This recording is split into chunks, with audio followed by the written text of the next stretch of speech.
Ako po si Miss Winnie at ito ang ating kwento. Tiyo, tama na po! Anong tama na? Alam mo naman nagipit tayo ngayon, hindi ba? Tapos mag-iinarte ka pa. Sumama ka na sa customer mo. Ayoko, Tiyo. Hindi ko na masikmura ang mga ginagawa nila sa akin eh. Sobrang kababuyan na sa pagkatao kong dinaranas ko. Wala akong pakialam. Bilisan mo na, hindi ka na dapat pang magmatigas. Binayaran na ako ng customer mo. Wala kang hiya, Tiyo. Talagang pinakinabangan mo na ako ng husto. Balang araw, pagbabayaran mo ang lahat ng ito. Kung makapagsalita ka, parang hindi ka puta. Pasalamat ka, sinalo kita noong mga panahong wala kang mapuntahan. Ngayon nagmamalaki ka na? Sino ba bumubuhay sa'yo? Ha? Ha? Napasigaw ako ng marahas na hinila ni Tiyo ang aking buhok. Sapilitan niya akong kinaladkad palabas ng bahay. Gustuhin ko man na umatungal, hindi ko na nagawa. Alam kong wala akong takas sa kalupitan ng sarili kong kadugo. Tingin niya sa akin, isang bagay na pwede niyang paglaruan, anumang oras niyang gustuhin. Tama na, Tiyo! Nasasaktan ako! Maawa ka naman sa akin! Punyeta! Saka lang ako maaawa sa'yo kapag nakabawi ka na sa hirap ko sa pag-ampon sa'yo. Ngumisi si Tiyo at tila laruan lang akong pinakuha sa customer na nakaabang sa labas ng dala niyang kotse. Pakiramdam ko, buhay pa ako ay nasusunog na ang kaluluwa ko sa impyerno. Wala akong mapuntahan at lalong wala akong malalapitan. Ako nga po pala si Lena, 35 years old. Ang masakit na pangyayaring ito sa buhay ko ay nangyari noong ako'y 20 years old pa lamang. Inosente at walang alam sa tunay na kahulugan ng salitang miserable. Galing ako sa probinsya namin sa Iloilo. Para lubos po ninyong maintindihan ang aking kwento, sisimulan ko sa panahong ako ay tuluyan ng naulila. Kamamatay lang ng nanay ko noon kaya wala akong mapuntahan. Wala kaming ibang kamag-anak maliban kay Tiyo Gary na umuwi lang mula sa paninirahan niya sa syudad. Wala na si nanay. Wala na ring direksyon ang buhay ko. Iya, huwag kang mag-alala. Nandito naman ako eh. Nakahanda akong tumayong magulang, kapalit ng nanay mo. Hindi mo naman kailangang mabuhay ng mag-isa. Tiyo, sanay po ako sa buhay dito sa probinsya. Baka po maging sakit lang ako sa ulo niyo kapag sinama niyo ako. Hindi ako nakapagtapos ng pag-aaral. Wala po akong alam na gawin kundi ang maglinis lang ng bahay, maglaba at magluto. Pamangkin, huwag mong minamaliit ang kakayahan mong magtrabaho sa bahay. Hindi mo ba alam na mapagkakakitaan yan sa syudad? Talaga po, Tiyo? Oo naman. Saka malaki pa ang sweldo. O ano? Sumama ka na sa akin. Maayos naman ang imbitasyon ni Tiyo kaya hindi na ako tumangging sumama. May kalayuan ng syudad sa amin, gayon pa man hindi ako nakitaan ng pagrereklamo sa mukha ng aking tiyuhin. Pagdating namin sa bahay niya, nakaramdam ako ng kalungkutan. Lalo na nang makita kong ibang-ibang lugar na tinitirhan ni Tiyo kumpara sa lugar na pinagmulan ko. Oh, bakit malungkot ka? Pasensya na po, Tiyo. Hindi ko lang po maiwasang maalala ang nanay ko. Kung hindi lang siya nagkasakit, baka nandito pa rin siya at kasama ko hanggang ngayon. Hindi mo na dapat na binabanggit ang nanay mo at iniiyakan. Alam mo kasi, sabi ng matatanda, hindi raw natatahimik ang mga kaluluwa kapag laging pinagluluksa. Hindi ko po kasi magawang pigilan, Tiyo eh. Namimiss ko po si nanay. Simulat sa pool ngayon lang kami nagkahiwalay. Masaya na ang nanay mo saan man siya naroon. Alam ko yun dahil kilala kong positibong taong kapatid ko nung nabubuhay pa. O ano, mabuti pa magpahinga ka na at ihahanap kita bukas ng trabaho. Ang bait niyo naman po, Tiyo. Mabait talaga ako, lalo na sa mga taong mapapakinabangan ko. Nakitawa ko kay Tiyo sa pag-aakalang maganda nga naman talaga ang hangarin niya. Akala ko nga, swerte na ako sa pagkakaroon ng ikalawang magulang sa katauhan niya. Pero sa paglipas ng mga araw, hindi ko akalaing magbabago ang pagtingin kong yun. Lalo na at matitikman ko ang pinakamasaklap na trahedya sa piling ni Tiyo. Nagsimula yun nang isama niya ako sa isang bar kung saan siya nagtatrabaho bilang bouncer. May kalakihan po ang katawan ni Tio, matangkad at brusko, kaya nga naisip kong nakakatakot siguro kapag sinuway ko siya sa bawat sasabihin niya. Baka umuwi akong baldado. Anong ginagawa natin dito, Tio? Ipapakilala kita sa mga kaibigan ko. Marami silang pwedeng ibigay sa iyong trabaho. Huwag ka magalala. Hindi na nila kailangan ng papeles para patunayan ang kasipagan mo sa trabaho. Pero bakit naman po sa ganitong lugar pa? Ang daming babaeng halos kita ng kaluluwa oh. May mga lalaki naman kung makapanghipo. Huwag mo na silang papansinin. Ang mahalaga, magkapera ka ngayong gabi. Kabado ko at halos hindi na nakaangal pa nang sapilitan niya akong ibinigay sa sinasabi niyang kaibigan. Ilang lilibuhin din ang nakita kong iniabot sa kanya tsaka ako hinila papasok sa kotse. Halos magpakamatay ako nang mapagtantong hindi ang serbisyo kong marangal ang binabayaran ng lalaking yun kundi ang laman ko at pagkatao. Binaboy nila ako, Miss Winnie. Tinanggalan ako ng dangal at ang masakit pa, sa halip na kaawaan, mas lalo pa akong inabuso. Mas lalong ginusto ni Tio na pagkakitaan ako. Tio, natatakot na po ako. Ginahasa nila ako. Binaboy nila ang pagkababae ko. Tio, ireklamo po natin sila sa mga pulis. Ipakulong po natin sila. Nababaliw ka na ba? Kaya nga tayo nagkakapera dahil sa katawan mo eh. Tapos mag-iinarte ka pa? Tumigil ka nga dyan. Napakasama niyo pala, Tio. Akala ko pa naman mabuti kayong tao. Pero nagkamali ako. Sa mundong ginagalawan natin, dalawa lang ang klase ng tao, pamangkin. Isang tanga at isang tuso. Ang nakakalungkot lang, nabibilang ka sa mga taong tanga. Nagsisisi ako na nagtiwala ako sa inyo, Tio. Manggagamit kayo. Abusado at walang awa. Ano ngayon? Sa ganito na ako noon pa eh. Alam mo ba, dati, napagplanuhan ko ding ibugaw ang nanay mo. Kaso lang, mas tuso siya sa akin. Nalaman niya ang masamang binabala ko. Sana makarma ka sa kahayupan mo, Tio. Sana isumpa ka ng Diyos. Galit na wika ko. Sobrang baba ng tingin ko sa sarili ko, Miss Winnie. Ibinugaw ako ni Tio kahit kanino. Kahit sa mga matatanda, hindi siya naging mapili. Basta malaking magbigay, ipagagamit niya ako.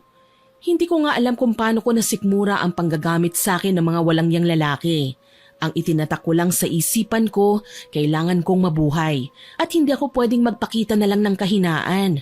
Kaya kahit masaklap ang aking naging buhay, pinili kong lumaban. Niyakap ko ang kapalarang alam kong balang araw, maisusuka ko rin. Hanggang sa makilala ko si Emil. Siya man ay customer ko. Ilang beses na rin kaming nagsiping. Tila nawalan na ako ng pag-asang makakabangon sa putikang kinasasadlakan ko. Salamat na lang kahit papaano, mabait naman si Emil. Ayun nga lang, kapag sinabi niyang kailangan niya ako, hindi ako pwedeng tumanggi. Napakaganda mo, Lena. Hindi ko lang maintindihan kung bakit kailangan kang tratuhin ang tiyuhin mo ng ganito. Tingin niya sa akin isang bagay na kailangan pakinabangan. Hindi na niya ako tinuring na kadugo. Masakit, Emil, pero wala akong magagawa eh. Nakatali ako sa kanya. Palagi niyang ipinamumuka na malaki ang utang na loob ko sa kanya. Bakit hindi mo siya subukang kausapin? Sabihin mo na hinihingi mo na sa kanya ang kalayaan mo. Tapos sumama ka na sa akin. Sumama? Nahihibang ka na ba? Hindi tayo personal na magkakilala. Nagkakamali ka dyan. Naangking ko na ang laman at kaluluwa mo. Paano mo pa nasasabing hindi tayo personal na magkakilala? Yun naman ang totoo, hindi ba? Mas higit pa sa malalapit na kaibigan ang ginagawa nating dalawa. Hindi mo yung matatanggihan, Lena. Akin ka. Hindi mo ako kasintahan, lalong hindi kita mahal. Malaki ang may tutulong mo sa buhay ko, Lena. Asahan mo, hindi kita pababayaan kapag pumayag ka sa gusto ko. Hindi ako nakasagot kagad sa sinabi sa akin ni Emil. Punong-puno ng pagnanasa ang kanyang mga mata. Ni hindi na niya ako binigyan ng pagkakataon na makarason ng kahit na ano. Basta na lang niya ako inabutan ng sobrang may lamang pera. Tinanggap ko yon at binilang. Nasa mahigit 20 mil rin. Ganito siya kagalante pagdating sa akin. Umuwi ka na, Lena. Pag-isipan mo ang sinabi ko sa'yo. Hindi ko pa alam kung papayag ako. Tsaka si Tio Gary malamang hindi siya papayag na ipamigay ako. Mas gusto niya na permanente ako napapakinabangan. Bibigay ka din, Lena. Alam ko. At ako na ang bahala sa tiyo mo. Oo nga pala, yung cellphone number ko, isave mo ha. Oras na kailanganin mo ang tulong ko, tawagan mo lang ako. Nagkakamali ka, Emil. Hindi ako hihingi ng tulong sa'yo. Tignan natin. Huminga ako ng malalim tsaka ako lumakad paalis. Alam kong imposible ang sinasabi niya pero kailangan sumunod ako sa agos. Pagdating ko sa bahay nadatnan kong lasing si Tio. Nagkalat ang mga bote ng beer sa paanan niya. Nakatalong ko ang tsuhin ko sa mesa at bumubulong-bulong. Inabot ko ang kamay niya at nagmano. Tio, nandito na po ako. Aba, nandito na ang pamangking kong puta. Ano, magkano kinita mo ngayon? Akin na. Heto po, Tio, 10,000. Gagong Emil yun ah. Bakit 10,000 lang? Dadagdagan niya raw po yan kapag pumayag kayong ibenta na lang ako sa kanya. Isahang bayad. Ayoko. Anong akala niya sa akin? Tanga? Abay, mas malaki pa ang kikitain ko sa paiba-ibang lalaki na gagamit sa'yo, Lena. Tarantado pala lalaking yun eh. Bakit hindi niyo na lang po ako hayaang kunin niya? Mukha naman siyang mabait. Tsaka masisigurado ko na mababayaran ko ang sinasabi niyong utang na loob ko sa inyo kapag sumama ako sa kanya. Gaga! Sinisigawan mo ba ako? Napaiyak ako nang lumagapak ang pisngi ko matapos akong sampalin ni Tio. Palagi na lang niya akong pinagbubuhatan ng kamay. Gustuhin ko man na layasan siya, hindi ko magawa. Kilalang mapang-amok na tao si Tio. Takot sa kanya ang mga kapitbahay namin. Kahit nasa squatters area kami na ang turing sa mga nakatira rito ay mga barumbado, mas hindi nila kayang lamangan ng bagsik ni Tio. Huling tumakas ako sa bahay niya ay may matandang alis siyang binugbog kaya naman kahit labag sa loob ko, nagpakita na ako sa kanya. Mula noon, hindi na ako nagtangkapang umalis at tiniis na lang ang trato niya sa akin na masahol pa sa basahan. Hanggang kailan niyo ba ako pakikinabangan, Tio? Hayaan niyo naman ako mabuhay ng naaayon sa gusto ko. Sawa na akong maging isang babaeng bayaran. Nasira na nga ang buhay ko pero ayaw niyo pa rin akong makapagbagong buhay. Sa tingin niyo matutuwa si nanay kapag nalaman niyang pinaggagawa niyo sa akin? Huwag mong gagamitin sa akin ang alaala ng namayapa mong ina. Ngayon ko lang nararanasang gumanti sa kanya. Alam mo ba kung bakit ako umalis sa bahay namin sa probinsya? Dahil siya na lang ang palaging bukang bibig ng mga magulang namin. Palaging siya ang bida. Siya ang paborito. Siya ang magaling. Ngayon, saan siya dinala ng pagiging mabuti niyang anak? Nauna na siya sa langit. Kung ano man po ang hindi niyo pinagkaintindihan ng nanay ko, labas ako ron. Huwag ka nang sumagot pa. Wala kang karapatan. Buwisit. Tio! Umalis ka nga sa harapan ko. Baka tadyaan kita dyan eh. Umiiyak na tinalikuran ko si Tio. Sobrang baba ng tingin ko sa sarili ko sa totoo lang. Gayunpaman, nagpapasalamat na lang ako dahil hindi na siya nagtanong pa at nangulit sa halagang binigay sa akin ni Emil. Hindi ko binigay lahat ng pera dahil inipon ko yun. Umaasa akong kapag nakahanap na ako ng tiyempo, makakaalis na ako sa bahay niya. Pumasok ako sa aking kwarto at nagkulong. Kinaumagahan, tulog pa si Tio nang magising ako. Kumakabog ang dibdib ko na bumangon at hinablot ang isang backpack. Mga mahalagang gamit ko lang ang nilagay ko doon kagaya ng pera, cellphone at iilang damit. Siguro ito na ang tamang pagkakataon para tumakas. Patiyad akong bumaba sa hagdan. Malapit na ako sa pinto, ngunit kay bilis kong tinakasan ng kaluluwa nang may humawak sa binti ko. Nanlilisik ang mga mata ni Tio habang nakahiga sa sahig. Saan ka pupunta? Ayoko na po, Tio. Tama na ang pambubugaw niyo sa akin. Aalis na ako. Nahihibang ka na ba? Wala ka na mapupuntahan. Hindi pa kayo nakakasigurado, Tio. Kaya dyan na po kayo. Pikit mata kong sinipa ang muka ng aking tiyuhin gamit ang malaya kong kabilang binte kaya nabitawan niya ako. Sinamantala ko naman ang pagkakataong yun para kumaripas ng takbo. Habang papalayo sa bahay ng aking tiyuhin, inilabas ko ang aking cellphone. Kinakain man ng hiya ang pagkatao ko ay kailangan ko ng tulong. Kaya naman nagmamadali kong hinanap sa phone book ang pangalan ni Emil at pinindot ang call. Ilang ring lang ang narinig ko ay sumagot na kagad siya na nasa kabilang linya. Sabi ko na nga ba, papayag ka din sa alo ko sa'yo. Nagkakamali ka. Tsaka na natin yung pag-usapan. Kailangan ko ng tulong. Papatayin ako ni Tio. Sana sunduin mo ko. Sige, papunta na ako. Mag-iingat ka. Salamat. Pakibilisan mo na lang, please. Napaigtad ako nang marinig ang papalapit na boses ni Tio. Lena! Ang Tio! Hayop kang babae ka! Hindi niyo na ako makokontrol pa. Lena! Lena! Tulong! Mga kapitbahay! Maawa naman po kayo sa akin! Ayoko nang bumalik kay Tio! Itago niyo ako! Walang makikialam, mga hayop kayo. Alam niyong kaya ko kayong balikan, ha? Pweh! Tigilan niyo na ako, Tio! Ayoko na! Gusto ko nang magbagong buhay! Kung hindi ka ba namang gaga, hindi ka na makakapagbagong buhay. Lunod ka na sa putikan! Hindi ako nakaangal ng hablutin ni Tio ang aking buhok. Napasigaw ako at napasunod sa kanya nang kaladkarin niya ako pabalik sa bahay. Tinginan sa amin ng mga kapitbahay. Alam kong gusto nila akong tulungan ng mga sandaling yon, Miss Winnie. Pero hindi rin naman nila magawa.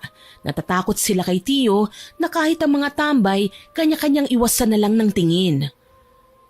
Tio, huwag! Mas nababagay ka sa sulok na to, punyeta ka! Pinagod mo pa ako sa kakahabol sa'yo! Hindi na po tama ang ginagawa niyo eh. Hindi ako hayop. Ah, ganon ha? Nakita kong tumalikod si Tio na akmang may kukunin.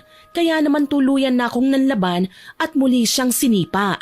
Bumalandra siya sa may banggera kaya nagmamadali akong bumangon at umakyat sa taas. Pumasok ako sa kwarto at doon nanginginig na nagkulong. Kailangan kong mag-isip ng paraan para makatakas. Lena! Buksan mo to! Umalis ka na, Tio! Layuan mo na ako! Buwisit ka talagang babae ka! Talagang sinasagad mo, pasensya ko ha! Humanda ka oras na makapasok ako sa kwarto mo! Hindi mo na magagawa ang lahat ng gustuhin mo, Tio. Baka nakakalimutan mo, tsuhin lang kita. At kung gaano ka kabagsik at katuso, ganun din ako. Nanggagalaiti kong singhal tsaka nilingon ang bintana. Nagliwanag ang mga mata ko nang mapagtantong pwede kong lumabas mula doon. Minsan na akong napagsabihan ni nanay na bawal dumaan ang mga babaeng kagaya ko sa bintana dahil may pamahiin na itatanan daw ang babaeng hindi dumaraan ng maayos sa pinto. Ayoko nang isipin ang paniniwala na yun. Sa sitwasyon ko ngayon, wala nang magtatangkapang magtanan sa akin. Nagmamadaling lumabas ako sa bintana. Matapang akong humakbang sa bubong hanggang sa may mahanap akong mababaw na parte. Kaagad akong tumalon na ikinasigaw naman ng ilan sa mga nakakita sa akin. Hindi na ako lumingon pa sa pinanggalingan. Tumakbo lang ako ng tumakbo hanggang sa may natanaw na akong paparating na kotseng tila ba sasalubong sa akin. Kotse ni Emil. Dumungaw sa bintana ang lalaki tsaka ako tinawag. Lena, halika na. Akala ko hindi ka na darating eh. May isa akong salita, Lena. Hindi ako basta-basta nangangako nang hindi ko ginagawa. Salamat. Akala ko talaga mamamatay na ako sa kamay ni Tio. Galit na siya. Halos hindi na nga niya ako kinikilalang pamangkin eh. Ngayon mo pa ba napagtanto yun? Sa simula pa lang, hindi ka niya natrinatong kadugo. Ibinugaw ka nga niya, hindi ba? Sinamantala niya yung mga hayok sa laman. Lena, baka nakakalimutan mo. Nananahimik ako. Ang tiyo mo lumapit sa akin. Sino ba naman ako para tumanggi? Isa pa, may pera ako. Kaya ko kayong bayaran.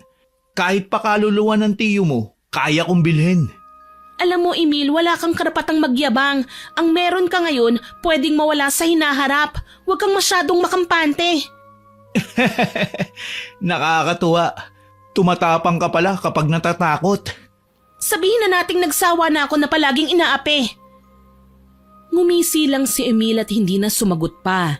Lalo niyang pinaharurot ang sasakyan papalayo. Dinala niya ako sa isang malaking bahay. Tahimik doon at mukhang walang tao. Nasaan tayo, Emil? Anong ginagawa natin dito? Ito ang isa sa mga bahay ko. Walang ibang tao rito, kundi tayong dalawa lang. Hindi mo na ako dapat na dinala dito. Kahit sa tabi mo na lang ako ibinaba. Kaya ko namang maghanap ng matutuluyan eh. Ito ang mas ligtas na lugar para sa'yo. Hindi ka mahahanap ng tiyo mo. Malayo ka sa gulo.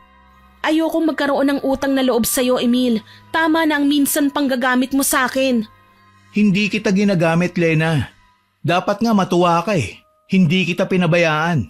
Kung tutuusin, isa ka lang bayarang babae. Kaya wala kang karapatang questionin ang ginagawa ko para sa'yo. Dahil ligtas ka naman. Ngayon aalis ako at uuwi sa bahay ko. Mamayang tanghali, may darating na dalaga rito para magsilbing alalay mo. Wag na wag mong tatangkaing tumakas dahil kaya kitang matuntun saan ka man magpunta. Tinalikuran ako ni Emil pagkatapos niyang sabihin ang bagay na yon. Hindi ko alam kung tuluyan na ba akong namanhid dahil hindi man lang ako makaiyak sa labis na galit at lungkot na aking nararamdaman.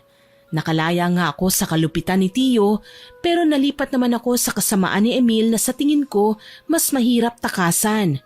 Wala sa sarili kong naupo ako sa sofang nasa tabi ko. Kairang yan ang lugar na kinaroroonan ko.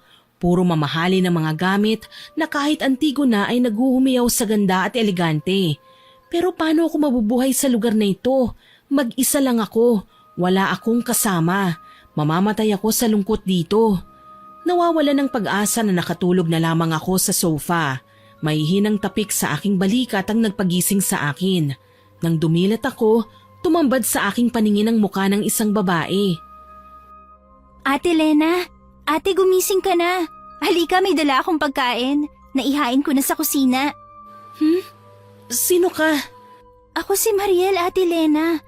Ako ang kinontrata ni Sir Emil para samahan ka dito sa bahay. Nasaan ang amo mo? Bakit kailangan niya akong ikulong dito? Masanay ka na, ate. Hindi lang naman ikaw ang tinulungan ni Sir. Yun nga lang, may magiging kapalit. Ano ka mo? Kapalit? Oo. Hindi ba't karamihan sa inyo ginagawang empleyado ni Sir? Huwag ka mag-alala. Ang nanay ko nga ginawa niyang empleyado eh. Pero huwag ka maingay ha. Pwede mo ba akong tulungang makaalis dito? Naku ate, pasensya ka na. Yan ang hindi ko magagawa. Ayoko namang masira ang trabaho ko dahil lang sa pumalpak ako. Hindi niya naman malalaman na tinulungan mo ako eh. Sasabihin mo lang na tumakas ako. Ate, wag mo nang tangkain pa. Hindi lang ako nagbabantay sa'yo. Sa ibang lugar, lalo na sa labas ng bahay na to, may mga gwardya, kaya hindi natin sila malulusutan. Saka, bakit ba ang pagtakas mong kailangan mong isipin ngayon? May tamang timing para dyan. Ang mabuti pa, kumain ka na muna para makapag-ipon ka ng lakas. Sa bagay, sige nagugutom na nga rin ako eh. Sinamahan ako ni Mariel sa kusina at natakam sa inihain niyang pagkain. Pork adobo, sinigang na hipon at tortang talong. Napasabak ako sa kainan habang kasalo ang dalagang kahit ngayon ko lang nakilala, magaan na kagad ang loob ko. Nagkwento ako tungkol sa nangyari sa akin, sa tunay kong pinagmulan. Hindi rin siya naging maramot. Ikinuwento niya sa akin ang pinanggalingan niya. Katulad mo, galing din ako sa probinsya. Napadpad lang ako rito dahil hinahanap ko ang nanay ko. Akala ko ba alam mong empleyado ni Emil ang nanay mo? Oo, pero hindi pa kami nagkikita. Matagal na siyang umalis sa amin. Hanggang ngayon, hindi man lang niya kami naiisip na dalawin. Nakamatayan na nga ng tatay ko ang paghihintay sa kanya eh. Ganun ba? Nasabi mo na ba kay Emil ang tungkol dyan? Hindi ko pa nasasabi ate, pero sana pagkatiwalaan mo naman ako. May mga bagay na kailangan ko munang imbestigahan bago ilantad. May nalalaman ka bang gawain ni Emil na hindi maganda? Matagal nang nawawala ang nanay ko. Hindi ko maiwasang magduda kay Sir Emil. Hindi ko nga alam kung bakit hindi man lang nabanggit ni Sir na empleyado niya ang nanay ko. Magkapareho naman kami ng apelyido. Sa madaling salita, kailangan mo munang magmatsyag. Kailangan mong malaman kung ano bang eksaktong ginawa ni Emil sa nanay mo. Opo ate, pero pwede bang ilihim na muna natin to? Natatakot po kasi ako eh. Ayoko may masamang mangyari. Oo naman, huwag kang mag-alala. Nagbago ng isip ko. Hindi na ako aalis dito. Kikilalanin natin ang husto ang Emil na yan. Hindi ako papayag na hindi natin malaman ang sikreto niya. Dahil sa mga natuklasan ko, naisip kong manatili na lang muna sa bahay ni Emil. Kailangan kong tulungan si Mariel. Nang mga sumunod na araw, dumating ang lalaki sa bahay. Tatawa-tawang ikinuwento niya ang naging pagkikita nila ni Tio. Alam mo bang binangasan ko ang mukha ng tiyo mo, Lena? Ano? Yan naman talaga ang leksyon ng mga taong matigas ang ulo. Inabangan niya ako at nag-eskandalo siya sa kalsada. Ano sa tingin mong gagawin ko? Hayaan na lang siya? Hindi mo na dapat pinatulan ng tiyo ko. Baka sakala lapit mo sa kanya, malaman niya kung saan mo ko tinatago. Baka mapuntahan niya ako rito. Huwag kang mag-alala, Lena. Marami akong bagay na pwedeng gawin para magtanda yan tiyuhin mong maangas at mabagsik. Pwede ko siyang ipahuli. Oo, pero makakalaya rin siya. Pwede rin siyang tumakas at mas makakahanap siya ng paraan na balikan ako. Okay din kung ipapapatay ko siya. Kaso lang, walang thrill. Mas gusto kong makita ang pagdurusa niya. Yung nahihirapan siya ng husto hanggang sa umabot na sa puntong kailangan niya na magmakaawa. Anong ibig mong sabihin? Halika, may ipapakita ako sa'yo. Umakyat kami sa ikalawang palapag ng bahay at tinungo ang pinakadulong kwarto na hindi ko pa napapasok. Nasa kanya pala ang susi nun at isinuksok niya sa susian kaya nagbukas ang pinto. Halika, pumasok ka. Anong meron sa kwarto na to? Dito ko tinatago ang mga bagay na tunay na magpapakilala sa aking pinagmulan. Pinagmulan? Anong ibig mong sabihin? Isa akong mangkukulam. Ang mga magulang ko ay mangkukulam din. Namana ko sa kanila ang pinakamagandang bagay na pili lamang ang pwedeng makatanggap. Kung ganun marunong kang mangulam?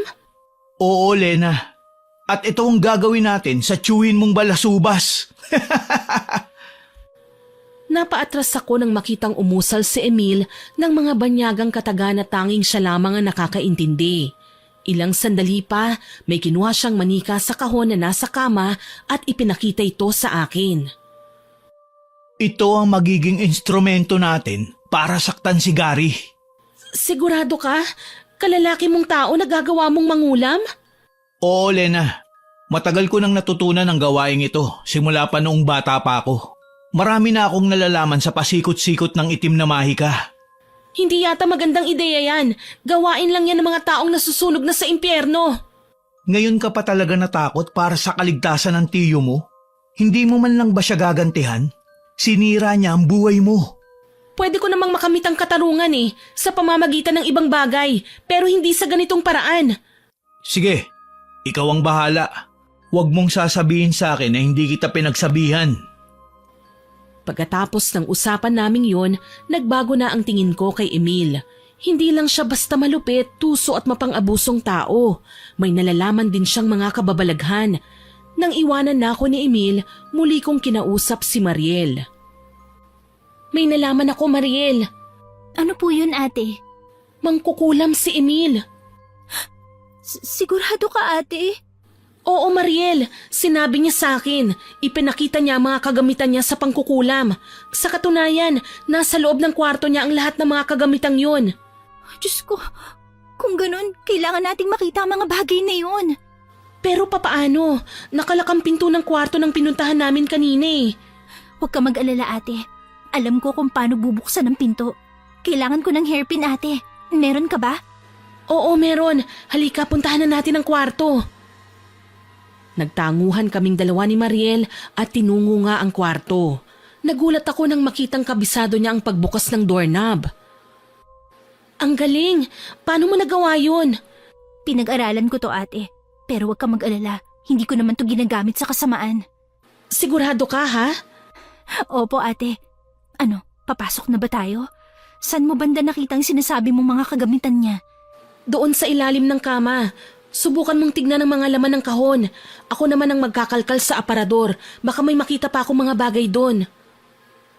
Hinalungkat ko nga ang lahat ng laman ng aparador. Dito ko nakita ang mga bagay na mas lalong nagpalinaw sa akin sa mga malalagim na kayang gawin ni Emil. Mga manikang gawa sa putik, may mga nakataling itim na tela, may mga nakaukit na salitang hindi ko maintindihan. May kasama pa rin itong mga botelya na may lamang mga ugat at langis na siguro kinalap ni Emil mula pa sa ibang lugar. Ate, anong mga yan? Heto, iba pang mga kagamitan ni Emil.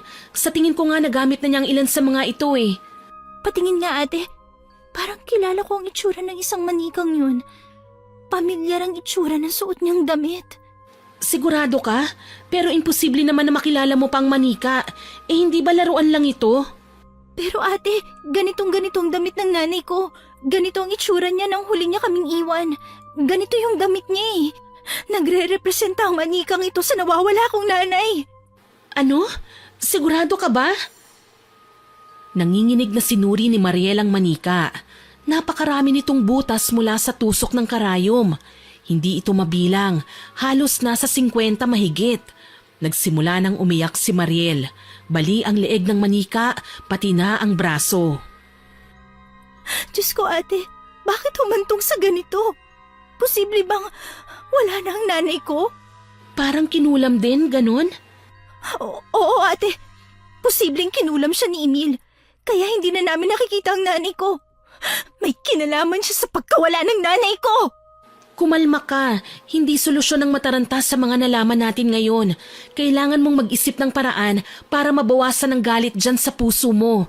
Sige na, kumalma ka lang ha. Pag-iisipan natin ang gagawin pagkatapos nito. Ang nanay ko. Ate, paano ng nanay ko? Wala akong nagawa ng mga sandaling yun kundi ang yakapin na lamang si Mariel. Sandali lang kaming nagkakilala pero nakaramdam ako ng awa para sa kanya. Kaya naman para mabawasan kahit papaano ang pagkabalisa ni Mariel, inilabas ko muna siya sa kwarto. Kaalis pa lang naman ni Emil, makakahanap pa ako ng oras para makalkal ang lahat ng tinatagong baho ng lalaking yun. Huwag kang mag-alala, malalaman din natin ang nangyari sa nanay mo. Salamat ate ha. Kahit papano, gumaan ang pakiramdam ko. Ako nga ang dapat magpasalamat sa iyo eh. Hindi mo ako hinusgahan kahit alam mong naging bayaran ako. Hindi mo naman ginusto yun eh. Biktima ka lang ng mga taong kagaya ng tiyo mo, ni Sir Emil. Pati nga ang nanay ko, dinamay nila. Paano ko ito ipapaliwanag sa pamilya ko? Paano ko sasabihin sa kanila na naging biktima ng kulam ang nanay ko? Huwag kang mag-alala, magiging okay din ang lahat. Kasama mo ko sa lahat ng gagawin natin. Nang mga sumunod na sandali, inabala ko ang sarili ko sa paghahanap ng iba pang mga bagay na nag-uugnay sa pagkatao ni Emil. May mga nakuha kong litrato tungkol sa probinsya ng kanyang pinagmulan at sa kanyang asawa. Tama ang sinabi ko, Miss Winnie. May asawa si Emil na nagngangalang Guada. Pero bakit hindi niya na ikukwento sa akin ang tungkol sa babae? Bakit umaasta siyang binata at malaya? Nasaan kaya si Guada? Sa labis na kuryosidad ko, ginawan ko ng paraan na masundan si Emil. Pinlano ko ng mabuti ang mga susunod kong hakbang para makalabas ako ng bahay. Isang araw, hindi na malaya ng mga gwardya na nakapuslit kami ni Mariel palabas ng bahay. Nagawa namin yun sa pamamagitan ng pagbabalat kayo. Nagsuot kami ng hindi pamilyar na mga damit kaya hindi nila kami napansin. Inabangan namin ang pag-alis ni Emil. Hindi niya nakita ang pagtakbo namin palabas sa likurang bahagi ng gate dahil abala siya sa pagbibigay ng instruksyon sa mga gwardya kung ano ang mga susunod na gagawin. Ate, ayun na si Sir Emil. Humanda ka. Aalamin natin kung saan talaga ang bahay niya. Kailangan nating malaman kung naroon ba ang asawa niyang si Guada. Paano tayo papasok? Dito pa nga lang hirap na tayong makalabas kanina. Sigurado mas mahigpit ang seguridad sa bahay ni Sir Emil. Mas maraming bantay doon. Gagawan natin ng paraan, Mariel. Huwag kang mag-alala. Hindi naman ako papayag na wala tayong makuha sa lakad nating ito eh. Sabagay, sang-ayon ako sa sinabi mo ate. Kailangan ko ding kumpirmahin ang hinala ko sa amo ni nanay. Kailangan kong malaman na may koneksyon ng manikang yun sa pagkawala niya. Huwag kang mag-alala. Oras na malaman nating may kinalaman si Emil sa pagkawala ng ina mo, mananagot siya. Maingat naming sinundan si Emil. Kahit nagmamaneho siya ng sasakyan, hindi namin hinayaang mawala siya sa aming paningin. Hindi naman kalayuan ang biyahe namin. Makalipas ang ilang minuto, sa tansya ko mga kalahating oras, dumating kami sa aming destinasyon. Ito na ba ang bahay ni Sir Emil? Siguro. Halika, subukan nating lumibot sa likuran. Malakas ang kutob ko na kaya nating dumaan sa parting yun eh. Ate, natatakot ako. Baka kung anong makita natin. Huwag kang matakot ha. Walang mangyayaring masama sa atin. Basta huwag ka lang hihiwalay kapag nakapasok na tayo sa loob. Opo ate, gagawin ko po. Pumuslit kami sa hardin nang wala kaming napansin na tao. Hindi pala kagaya ng inaasahan namin, walang gwardya sa buong kabahayan at wala ding mga kasambahay. Sa loob, sa tingin ko'y bintana ng kwarto, may naririnig kaming umuungol na babae. Animo nasasaktan dahil ramdam ko ang bigat ng kanyang nararamdaman. Hindi ko na kaya. Sobrang hirap na ako. Guada, bakit? Anong nararamdaman mo? Hanggang kailan ako magtitiis ng ganito? Sawang-sawa na ako, Emil. Konting panahon na lang, mahal. Gagaling ka rin. Hinahanda ko na lang ang alay. Ilan pang buhay ang kailangan mong ialay, ha, Emil? Wala naman silang kasalanan sa mga nangyayari sa atin. Hindi sila dapat na nagdurusa ng ganito. Hindi mo kasi ko naiintindihan eh. Ayokong mawala ka, Guada. Ikaw lang ang kaisa-isang taong mahalaga sa akin. Kung talagang mahal mo ko, hahayaan mo na akong mamahinga. Saka huwag ka na magpanggap, Emil. Alam ko naman kung ano ang dahilan, kaya gusto mo pa ako mabuhay. Gagaling ka, Guada. At sa pagkakataong yun, ibibigay mo na sa akin ang lahat ng gusto ko. Sinubukan kong sumilip sa siwang ng bintana. Isang babaeng nakaratay sa kama ang kasalukuyang kausap ni Emil. Napakaraming aparatong nakakabit sa kanyang katawan. Tila ba yun na lamang ang sumusuporta sa buhay niya para madugtungan pa. Ate, anong meron? Nakita ko na si Guada. Kausap niya si Emil. Nagmamakaawa siya na pagpahingahin na pero mapilit si Emil na hahanapan siya ng alay. Alam mo ate, matagal ko nang napapansin na may pagka-psycho si Emil. Lahat na lang ng babaeng ayaw sa kanya, pilit niyang kinukulong. Aba, hindi maganda ang mabuhay ng walang kalayaan. Siguro ang nanay ko, kinulong niya din sa lugar na to. Malaki ang posibilidad. May narinig pa kasi kung sinabi ni Emil na tungkol sa alay na hinahanda niya. Hindi ko alam kung para saan. Hindi naman siguro para kay Guada. Hindi naman siya mukhang halimaw. Ate naman nakakatakot kaya yung mga nalalaman natin. Mas lalo ko nag-aalala. Wala na yata ako mahahanap na bakas ni nanay. Huwag kang mag-alala. Maghahanap tayo ng paraan. Tsetsempo lang tayo. Halika, ang mabuti pa lumayo na muna tayo rito. Babalik pa ba tayo sa bahay ni Sir Emil? Hindi na, Mariel. Nakatakas na tayo eh. Hindi na ako babalik sa impyernong yun. Ano, sasama ka ba? Sasama ako ate. Wala din naman akong balak na manatili na lang doon. Baka mas lalo ako mapahamak. Huwag kang mag-alala. May pera naman akong naipon mula sa mga binigay sa akin ni Emil eh. Ito ang gagamitin natin para makahanap ng matitirhan. Pasimple nga kaming umalis ng bahay na yon. Naglakad kami ni Mariel dahil noon ko lang naramdaman na malaya ako. Walang kinatatakutang tsuhe na pwedeng maghabol sa akin, wala ring manggagamit na lalaking balak na naman akong ikulong. Basta masaya ako sa pagiging malaya. Hindi ko na napansin ang meron sa paligid, kaya naman hindi ko napaghanda ang may lalaking basta nalang humablot sa akin. Ha? Tiyo?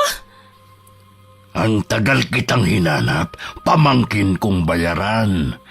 Alam mo bang binangasan ako ni Emil dahil gusto niyang tigilan na kita? Pwes ngayon, mamamatay ka na sa mga kamay ko.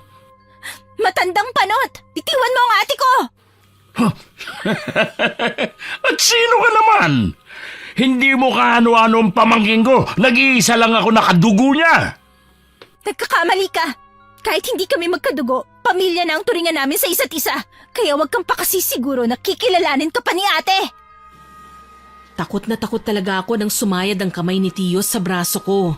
Pakiramdam ko, sanlaksang kilabot na naman ang ipaparanas niya sa akin kaya kailangan kong makalayo. Bitiwan mo ako, Tiyo! Hindi, sasama ka sa akin. Sa akala mo, makakawala ka pa? Isama mo pa yung alalay mo. Mariel, tumakbo ka na! Hindi kita iiwan, ate. Kailangan kitang tulungan. Hindi mo kilala si Tio. Baka saktan ka lang niya. Hindi nakinig sa akin si Mariel. Sa katunayan, gumawa siya ng isang bagay na hindi ko akalaing makakapagpairita ng lalo kay Tio. Sinakyan niya sa likod ang lalaki at sinabunutan. Biglang lumakas ang loob ko sa nakita. Kaagad ko ring hinila ang braso ko na hawak niya at dinampot ang batong na mataan ko sa di kalayuan. Tinansya ko ang lakas nun para patamaan si Tio Gary. Mariel! Ilag! Aray! Tinamaan ako sa mata! Hayop kang babae ka! Talagang papatayin mo ako! Buti nga yan sa'yo, Panot! Ang mga taong abusado kagaya nyo, dapat lang na pinarurusahan! Halika na, Mariel! Tumakbo na tayo! At magkahawak pa kami ng kamay na tinakbo ang eskinita. Hindi namin alam kung saan papupunta. Ang gusto ko lang makalayo kami sa lugar na ito. Hayaan na sana nila kami dahil hindi ko na gusto pang mabuhay na ginagamit lang nila. Nakalayo nga kami kay Tio Gary pero nakasalubong naman namin si Emil. Nagtingin na ng mga tao sa amin nang magkasundo kami ni Mariel na magsigawan. Pero nakakalungkot lang, tila ba walang naririnig ang mga tao. Wala man lang good Samaritan na nagpasyang lapitan kami. Hinila niya ako papasok sa kotse at sinampal pa niya si Mariel nang makapasok na kaming lahat. Sinong may sabi sa inyo na tumakas? Huwag mong idadamay si Mariel. Kasama ko siya dahil napilitan siya na sundan ako para mai-report sa'yo kung saan ako pupunta. Hindi makapaniwala si Mariel sa sinabi ko, pero hindi ako nagpatinag. Kailangan kong magsinungaling para hindi siya maparusahan ng sobra. Umiiyak ang dalaga sa tabi ko kaya niyakap ko siya. Hindi naman nagbago ang tingin sa amin ni Emil. Ginawaran niya kami ng tingin na tila ba gusto kaming lamunin. Ulitin mo pang ginawa mo, Lena. Talagang hindi ka magsisisi. Iiyak ka ng dugo dahil sa kapangasan mo. Ako pa ngayon ang mapangahas? Anong ginagawa mo kay Guada? Hindi ba ikinulong mo siya at ayaw mong pakawalan? Nagmamakaawa na nga sa'yo ang asawa mo, matigas pa rin ang puso mo. Paano mo nalaman ang mga bagay na yun? May mga paraan ako, Emil. Ang kapal ng mukha mong angkinin ng buhay namin. Wala kang karapatan. Lalong wala kang karapatang gawing kaming alay. Bakit? May magagawa ba kayo kung gusto kong ipalit ang buhay nyo para sa buhay ng asawa ko? Wala kayong laban sa akin, Lena. Akin ka! Sa halip na sa dating bahay na pinagtaguan niya kami dinala, humantong kami sa bahay kung saan naroon si Guada. Sapilitan niya kaming hinila ni Mariel at ikinulong sa isang kwarto. Hindi ko maipaliwanag kung bakit napakalakas ng lalaki at nagawa niya kaming ikulong nang nag-iisa lang siya. Nanginginig na umiiyak si Mariel. Ako naman, pinagbabayo ko ang pinto sa labis na galit. Wala akong ibang gustong gawin kundi ang basagin ang mukha ni Emil. Paano yan, ate? Nakakulong na tayo sa lugar na to. Hindi na natin makakamit ang katotohanan na hinahanap natin. Binigo ko ang pamilya ko. Huwag ka nang umiyak, Mariel. Kasalanan ko to eh. Kung hindi na sana kita isinama pa rito, hindi ka sana nadamay. Pero ate, kahit ano pang paliwanag ang gawin natin, kasama pa rin ako sa problemang ito. Damay na ako. Hindi na ako makakatakas hanggat hindi ko nalalaman ang totoong nangyari kay nanay. Hayaan mo, gagawa tayo ng paraan, ha? Ate, ililigtas kita. Hindi ko man nagawa yun sa nanay ko. Gagawin ko naman sa'yo. Ililigtas kita at ilalayo sa gulong ito. Pinlano naming mabuti ang mga gagawin. Salamat na lang talaga, pagsapit ng 4:00 ng hapon, binuksan na ni Emil ang pinto. Hindi niya na ito nilock. Kampante naman ako na hindi nyo nagagawin pa ang ginawa nyong pagtakas sa pinagtaguan ko sa inyo. Alam mo kasi, Lena, kahit saan pa kayo magtago, mahahanap ko pa rin kayo. Mahahanap? Gagamitan mo ako ng mahika para mabihag mo na naman ulit? Sabihin mo na kasi, ano bang kailangan mo sa akin? Simpleng tao lang ako. Oo, simpleng tao ka lang. Pero may kakayahan ka sa ibang bagay. Hindi mo nga lang alam. Bakit hindi mo ipaliwanag sa akin? At bakit kailangan mong malaman? Hindi mo pwedeng alamin ang mga kakayahan ko. O ang misyon ko kung bakit kailangan kitang ikulong dito sa bahay ko? Ang mga patapong tao na kagaya mo, hindi na dapat na binubuhay sa mundo. Kayo ang naging dahilan kung bakit naging patapon ang buhay ko. Higit sa lahat, hindi ako patapon dahil wala akong ginagawang masama sa kapwa. Malakas akong sinampal ni Emil. Bahagyang sumama ang kanyang reaksyon pero kaagad din naman itong nagbago nang marinig ang pagtawag ni Guada. Hindi pa tayo tapos. Babalikan kita at sisingilin sa ginawa mo. Akala mo ba natatakot ako sa'yo? Pasensya na. Wala sa bokabularyo ko ang salitang takot, Emil. Tapos na ang madidilim kong sandali sa piling nyo. Ah, ganun na? Sige, ipapatikim ko sa'yo ang malaimpyernong sandali sa piling ko. Napasigaw ako nang hinablot niya ako at binaliwala ang mga pagtawag ni Guada. Dinala niya ako sa isa sa mga kwarto ng bahay na yon at tila laruan na inihagi sa kama. Napaungol ako sa sakit ng aking katawan pero hindi ito ininda ni Emil. Marahas niyang pinunit ang suot kong damit kaya nalantad sa kanya ang aking hubad na katawan. Hayop ka! Bastos! Oo, talaga? Anong tawag sa mga babaeng kagaya mo? Biktima lang ako ng kahayupang ginawa niyo. Hindi na kayo naawa. Talagang paulit-ulit mo pa akong binababoy ng ganito. Ito lang ang silbi ng mga babaeng kagaya mo. Kaya wag ka nang umangal. Dahil hindi ka rin naman makakaangal eh. Bayad ko na pati kaluluwa mo. Wala akong nagawa kundi ang pumalahaw habang ginagawa ni Emil ang lahat ng makamundong pagnanasa na gusto niyang gawin sa akin. Pakiramdam ko, wala na akong karapatang mabuhay. Wasak na ang pagkatao ko. Hindi man lang ako nabigyan ng pagkakataon na maayos ang buhay ko. Ginahasa niya ako, Miss Winnie. Iba ito sa dati niyang ginagawa sa tuwing kinukontrata niya ako. Sapilitan ito at hindi lang pisikal kong katawan ang pagod na pagod, pati na ang puso at kaluluwa ko. Iniwan niya akong namamaluktot sa takot habang balot ng kumot ang katawan ko. Alam kong sa pagkakataong ito nagbago ng pagtingin ko sa mga bagay-bagay. Wala nang hustisya, walang maaawa at tutulong sa akin. Mamamatay akong nabubulok sa lugar na ito na kahit yata sa kabilang buhay, dadalhin ko ang kahihiyan sa sinapit ko sa kamay ng mga masasamang tao. Ate Lena, gumising ka, ate. Mariel, Ate, halika. May dala akong damit para sa'yo. si Emil, ginahasa niya ako. Binaboy niya ulit ang pagkababae ko. Hayop siya, Mariel! Shh! Huwag ka nang umiyak, ate. Hindi ka nag-iisa. Kasama mo ko. At si Ate Guada. Anong ibig mong sabihin? Halika, magbihis ka na muna bago kita dalhin sa kinaroroonan ni Ate Guada. Sige, magbibihis ako. Mabuti na lang may mga damit na binigay sa akin si Mariel, kaya napalitan ko ang punit kong suot. Iika-ika kong naglakad kasama ang dalaga palabas ng kwarto na kinaroroonan ko.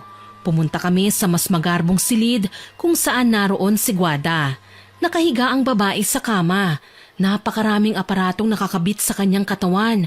Lumingon siya sa amin. Lena, mabuti at nandito ka. Pwede ba kitang makausap? Ayos lang. Ate, siya po ang asawa ni Sir Emil. Oo, alam ko. Nakita ko ang tungkol sa kanya sa lumang bahay. Mga wedding pictures, mga papeles. Totoo ang sinabi niya, Iha. Lena, gusto kong humingi ng tawad sa lahat ng mga nagawa ng asawa ko. Alam kong mahirap pero hindi ko kontrolado ang iniisip ni Emil. Kahit ilang beses ko pa siyang pigilan, wala akong magawa. Ano bang kailangan ni Emil sa amin? Bakit niya ako kailangan na ikulong sa bahay na ito? Narinig ko kayo pinag-uusapan ng tungkol sa alay. Ang asawa ko ay isang mangkukulam. Minana niya ang kaalamang ito mula sa kanyang mga magulang. Pero habang tumatagal, nagbabago na ang hangarin ni Emil. Hindi lang siya basta nangungulam ng mga taong nagkakaasala. Natutunan niya ang proseso ng pag-aalay para magpagaling ng mga may sakit. Ano naman ang kinalaman ko doon? Wala akong espesyal na katangian. Hindi ako anak mayaman. Bakit kailangan akong madamay? Hindi ka naman bulag. Alam mong ginahasa ako ng asawa mo. Hindi na ako makatayo, Lena. May taning na ang buhay ko dahil sa malubhang karamdaman. Pero ayaw ni Emil na mamatay ako. Gagamitin ka niya para gumaling ako. Ipapalit niya ang sitwasyon ko sa sitwasyon mo. Mahiya naman kayo, Guada. Hindi dalawang buhay niyo para ariin ang sa akin. Alam ko, at hinihiling ko lang sana sa iyo ngayon. Sakyan mo na muna ang asawa ko. Hanggat nabubuhay ako, hindi rin siya susuko. Pero gagawa ako ng paraan para itigil na niya ang ginagawa niya. Nilulunod na siya ng matinding kasamaan. Kapag nawala ako, titigil din siya. Siguro ganyang kanya kamahal para buhayin ng matagal. Hindi na niya ako minahal, Lena. Minsan ako nagloko sa kanya. Nagkasala sa pagiging mag-asawa naming dalawa. Galit na galit siya at sinubukan akong itakwil pero nangihinayang siya sa malaking halaga na kaya niyang taglayin kapag pumirma ako sa papeles. Anong papeles? Mga papeles kung saan ako, bilang nagmamay-ari ng lahat ng kayamanan, ay nagbibigay ng pahintulot sa aking asawa na mapasakamay ang lahat ng ari-arian kapag namatay na ako. Ginawa ito ni Emil dahil sa pera? Ganun na nga. Pero kailangan niyo akong tulungan para naman kahit papano makabawi ako sa inyo. Hindi ako tumugon sa mga paliwanag ni Guada. Masama kasi ang loob ko eh. Hindi ko naman sila kaano-ano pero grabe kung kontrolin nila ang buhay ko. Hindi sila Panginoon para husgahan ako. Iniwan ko ang asawa ni Emil. Sumunod naman sa akin si Mariel na awang-awa sa akin. Alam kong gusto niyang pagaanin ng sitwasyon pero hindi na kami nagkaroon ng pagkakataon. Sa paglipas ng araw, tila kami mga robot na bilang ang mga kilos. Kahit sa paglabas man lang sa hardin, binabantayan kami ng mga gwardya na sinadya ni Emil na mag-duty sa bahay niya. Pati si Guada may guard na sa pinto. Bawal kaming makipag-usap sa kanyang asawa o lumapit man lang sa kwarto. Si Mariel lang ang nakakasama ko. Kapag inatake na naman ang makamundong pagnanais si Emil, tsaka ulit nagiging impyerno ang buhay ko. Buti na lang madalas umalis ang lalaki. Kaming tatlo naman ang naiiwan sa bahay. Muli, ginusto ni Guada na makipag-usap sa akin. Kaya kahit galit ako sa kanya, wala akong nagawa kundi ang harapin siya. Kasama ko naman si Mariel. Guada, anong kailangan mo? Wala nang oras, Lena. Kailangan mo na akong tulungan. Bakit ko naman gagawin yun? Dahil ito lang ang paraan para matigil na si Emil sa kagustuhan niyang buhayin pa ako ng matagal. Hindi basta-bastang ritual ang gagawin niya at ayokong gamitin niya ang meron ako sa lahat lang ng gusto niya. Ano pong ibig niyong sabihin, Ate Guada? Naguguluhan pa rin ako, Guada. Heto ang mga papeles. Kailangan mong pirmahan ang mga ito. Mula ngayon, ipapasa ko na sa iyo ang lahat ng ari-arian ko. Huwag mo lang kalilimutan si Mariel. Kilala ko din ang nanay niya. Isa siya sa mga naging biktima ni Emil, ang ina ng dalaga. Pero hindi birong halaga ito, Guada. Alam ko, Lena. Ito lang ang magagawa ko para makabawi sa inyo. Pagod na ako. At sana, mapatawad mo ko dahil nadamay pa kayo sa gulong ginawa ng asawa ko. Bakit hindi mo nalang pilitin na mabuhay, Guada?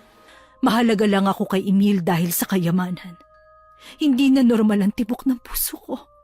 Patuloy ako nabubuhay dahil lang sa kapangyarihan ng dilim. Kaya hayaan niyo na ako. Ang lahat ng kayamanang ito, ipinagkakatiwala ko na sa iyo. Wala akong nagawa kundi sang-ayunan ng mga sinabi ni Guada. Pikit mata akong pinirmahan ng mga papeles at maya-maya pa kausap na ni Guada sa telepono ang sinabi niyang tutulong sa amin sa pag-aasikaso ng mga papeles. Pagkababa ng telepono, muli niya akong nilingon. May iniabot siyang kapiraso ng papel sa akin. Ano ito? Alam kong darating ang araw na magiging tuso si Emil at gagamitin kanya ng orasyon para mapasunod sa lahat ng naisip niya. Mamatay man ako, ay ikaw naman ang ipapalit niya sa akin kaya kailangan kapag umusal na siya ng ritual, kontrahin mo yon. Basahin mo din ang mga nakasulat dito. Hindi ko yata yan magagawa, Guada. Hindi ko kayang kalabanin si Emil. Kailangan mong maging matapang, Lena. Hindi habang buhay magpapaalipin ka sa kanya. Kailangan mong palayain ang sarili mo. Kailangan mong lumaban. Ang mga orasyon na yan na nasa papel ang gagabay sa'yo. Nang mga sumunod na araw, napansin kong nagagawa na ni Guada na makabangon, pero hindi siya makatayo at makapaglakad ng tuwid. Inaalalayan siya ni Mariel para makaupo sa wheelchair. Isang gabi, nagising akong masama ang pakiramdam. Bumangon ako at narinig ang pag-usal ni Emil nang hindi ko maintindihang lengguwahe. Mariel, naririnig mo ba yun? Opo ate, mukhang nagsasagawa na naman ng ritual si Sir Emil. Ilang beses na yan eh. Hindi ko lang maintindihan kung anong dinadasal niya. Panigurado, may kinalaman ito sa pagiging mangkukulam niya. Halika, tignan natin. Sige po ate. Sinilip namin si Emil sa kwarto kung saan siya natutulog. Ang alam ko, magkahiwalay sila ni Guada ng higaan. Sa loob ng kinaroroonan ni Emil, madilim pero may mga nakasinding kandila.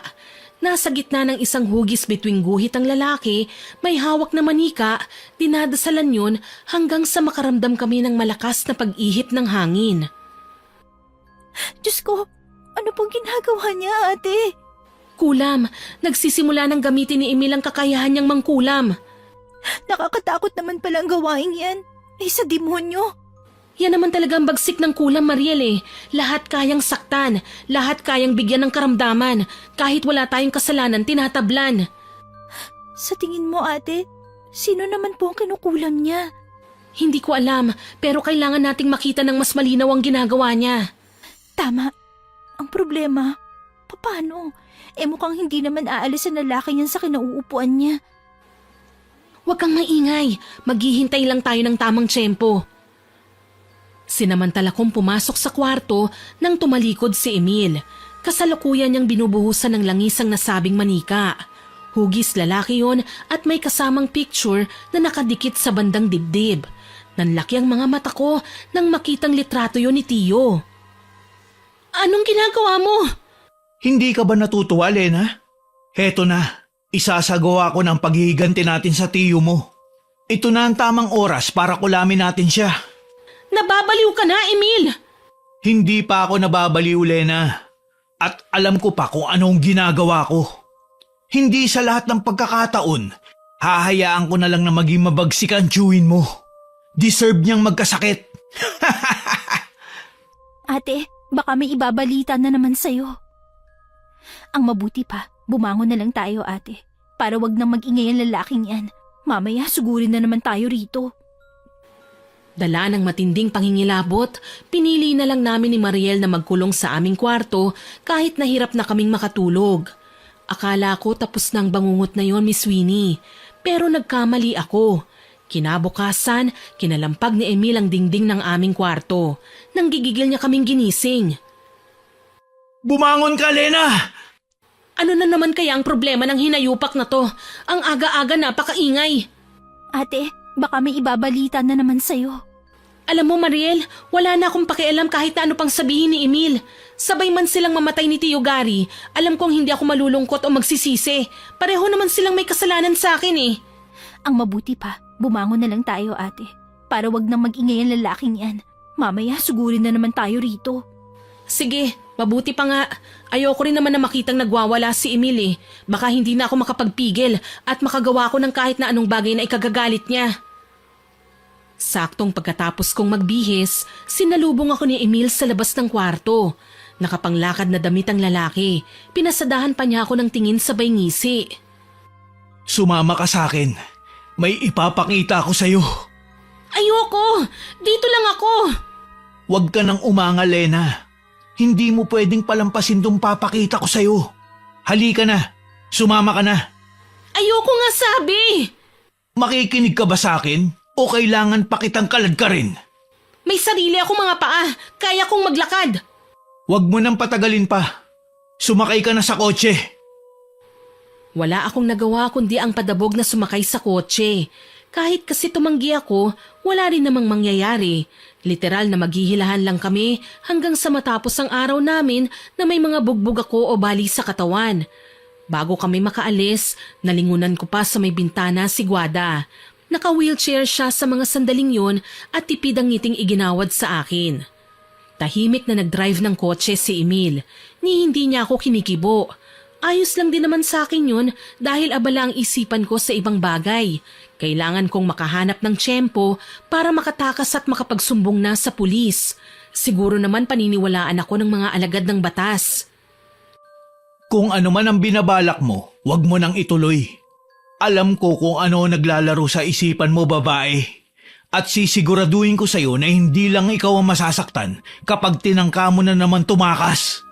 Bakit ba pinipilit mo sa akin ang sarili mo? Hindi ako mayaman, lalong hindi ako kilalang tao. Hayaan mo na kasi ko. Sa ginagawa mong to, wala kang pinagkaiba sa tiyuhin ko. Pareho kayong gago. Ang gago mong tiyuhin, malamang, malubha na ngayon. Kaya huwag kang mag-alala. Kapag sinuway mo lahat ng kagustuhan ko, isusunod kita sa kanya. Sana mamatay ka na. Sa tingin mo, basta na lang mamamatay ang alagad ng dilim? Nagkakamali ka dyan, Lena. Luluha ka muna ng dugo bago mo ako makitang mamatay. Huminto ang kotse at pabalibag na binuksan ni Emil ang pinto. Ako man ay hinila niya at marahas na kinaladkad sa pamilyar na lugar na yon. Papunta kami sa tirahan ni Tiyo. Dire-diretso kaming pumasok sa loob at hindi na nag-abala pang kumatok. Naabutan namin si Tiyo na nakahilata sa kahoy na higaan, mukhang hindi naman lasing pero halatang nanghihina. Kinabahan ako.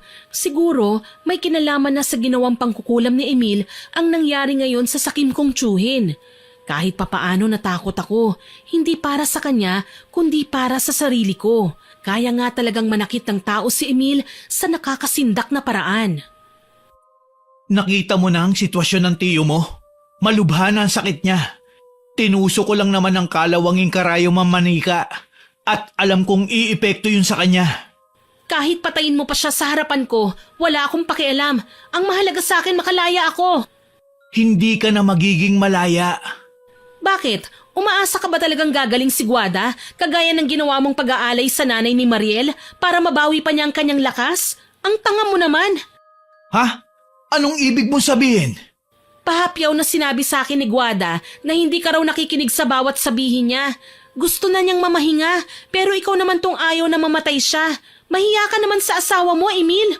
Pagod na siya at hindi na niya ginusto pang mabuhay. Tumahimik ka. Wala kang alam. Muli, tila nilamon na naman ang galit si Emil. Hinila niya ako at minudmod sa kinahihigaan ni Tiyo. Muntik na akong mapasuka nang malanghapang napakalansa niyang amoy. Tsaka ko lang napagtanto, nagsuka na pala ng dugo si Tiyo. Matapang ka kanina tapos ngayon titili ka? Magdusa ka sa amoy ng suka ng tiyuhin mo. Ano ba? Wag! Gary, gumising ka. Ipakita mo sa pamangkin mo ang ginawa ko sa'yo. Hayop ka, Emil! Isa kang demonyo! Matagal na akong demonyo, Gary. Ngayon mo lang napansin? Aba, kung makapagsalita ka din, para namang hindi ka masamang tao. Binugaw ang sariling kadugo para sa kakarampot na pera. Kapag laging maayos ang kalagayan ko, babalikan kitang hayop ka. Lahat ng katarantaduhang ginawa mo, ibabalik ko sa'yo. Ang tanong, gagaling ka pa ba? Sinubukang magpumiglas ni Tiyo mula sa kinahihigaan pero hirap na siya sa paggalaw. Walang hiya ka! Alak ka ni Satanas! Diyan ka na sa kama mo mamamatay, Gary. Wala ka nang magagawa. Bago pa man muling makapagsalita si Tiyo, nagring naman ang cellphone ni Emil. Sandali niyang tinignan kung sino ang tumawag sa kanya sinagot. Si Mariel pala ang nasa kabilang linya. Narinig ko yon dahil naka-loudspeaker ang cellphone niya. Ano bang kailangan mo, Mariel? Nandito ako sa labas. May importante kong ginagawa. Sir, si Ate Guada po nag-overdose sa kwarto niya. Tulungan mo po ako, sir. Hindi ko po kasi alam kung anong gagawin ko. Gaga ka!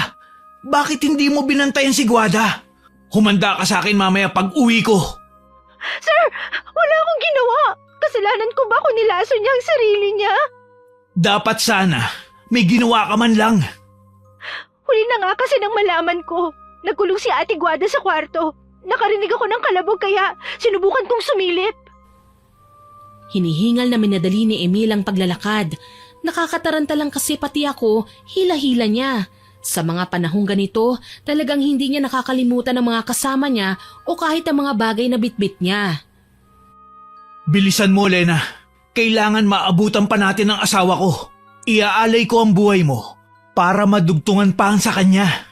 Talaga bang magagawa mo yan? Baka nagkakamali ka lang. Hindi ako takot sa karma, Gaga. Ilang beses ko nang ginawa to at hindi ikaw ang makakapigil sa akin. Alam mo kasi, nakakwentuhan ko ang asawa mo. Ikaw lang ang mapilit na buhayin siya. Hindi ka ba nahihiya? Nagmamakaawa na nga siya para sa kamatayan niya. Tapos ipagkakait mo pa? Buti sana kung Diyos ka eh. Ang asawa mong nanghihina na at naghihintay na lang ng kanyang kamatayan, ginamitan mo pa ng ritual para mas humaba pang buhay niya. Wala kang pakialam. Lalong wag na wag mo akong uhusgahan. Wala kang alam. Alam mo, Emil, hindi lahat ng bagay umaayon sa gusto mo. Kaya sana, wag ka nang mangarap na para bang magagawa mong kontrolin ng lahat. Kung makapagsalita ka, parang ang dami mong nalalaman. Sabihin mo sa akin, may sinabi ba sa'yo si Guada? Magsabi ka ng totoo. Wala. Ano naman ang sasabihin niya sa akin, Aber? Siguraduhin mo na nagsasabi ka ng totoo, babae. Oras na malaman ko na may kinalaman ka sa mga nangyayari ngayon, ihanda mo ang sarili mo. Hindi kita mapapatawad. Mag-isip ka nga, Emil. Kung may kinalaman ako sa nangyayari ngayon sa asawa mo, di sana wala ako rito. Malinaw na gusto ng wakasan ng asawa mo ang buhay niya. Ungol lang ang iginanti ni Emil at galit na nagmaneho pa uwi. Makalipas ng ilang sandali, nasa harapan na kami ng bahay. Naririnig namin ang palahaw ni Mariel mula sa labas. Sa tagal naming nanatili kina Tiyo, wala man lang bang ibang taong nakalapit para tumulong kina Mariel at Guada? Pagpasok namin sa loob ng bahay, diretso sa kwarto, nadatnan namin si Mariel na hirap sa pagtulong kay Guada. Bumubula na ang bibig ng babae, tirik ang mga mata at nangingitim na ang katawan. Guada, ano nangyari? Nilason niya ang sarili niya. Hindi ko po alam kung anong pumasok sa isipan niya at nagawa niya ang bagay na ito. Kasalanan niyo ang bagay na ito. Kayo ang may kagagawan kung bakit humantong sa ganito. Ang hirap mo rin kasing makaintindi. Wala akong kinalaman sa nangyari sa asawa mo. Galit na binitiwan ni Mariel si Guada, ngunit sinalubong siya ng sampal ni Emil. Napasigaw ako at sinubukan silang awatin pero tila ba hindi nakakakilala ang lalaki. Galit na galit siyang sinugod kami at pinagbubugbog. Buti na lang natuto na ako sa pagdaan ng mga panahon. Kinailangan ko ng lumaban. Medyo mahilo-hilo na kaming dalawa ni Mariel nang hablutin niya ang papeles na kailan lang ay pinapirmahan ni Guada sa amin. Mas lalong nadoble ang galit ng lalaki nang makita ang pirma ko sa papeles. Hayop ka, Guada! Inutakan mo ko, pero malas mo lang. Ipapalit ko sa iyo ang bayarang babaeng pinapirma mo. Mga hayop! Kawawa ka naman. Kahit sa huling hininga, kinasusuklaman ka pa rin ng asawa mo. Mukha ka raw pera. Walang ibang mahalaga sa'yo kundi ang kayamanan niya. Kaya wag na wag mo siyang sisisihin kung ninais na niyang magpakamatay na lang. Hindi na bale. Ikaw na lang ang maglilipat ng mga kayamanan niya sa pangalan ko. Nakapangako na ako kay Guada. Kahit kailan, hindi ko sisirain ang pangakong yon. Susunod ka sa akin sa ayaw at gusto mo. Sinipa ko si Emil kaya siya napahigang muli sa sahig. Nanginginig na kinuha ko sa bulsa ang isang nakatubing papel na may nakasulat na orasyon. Mula yon kay Guada.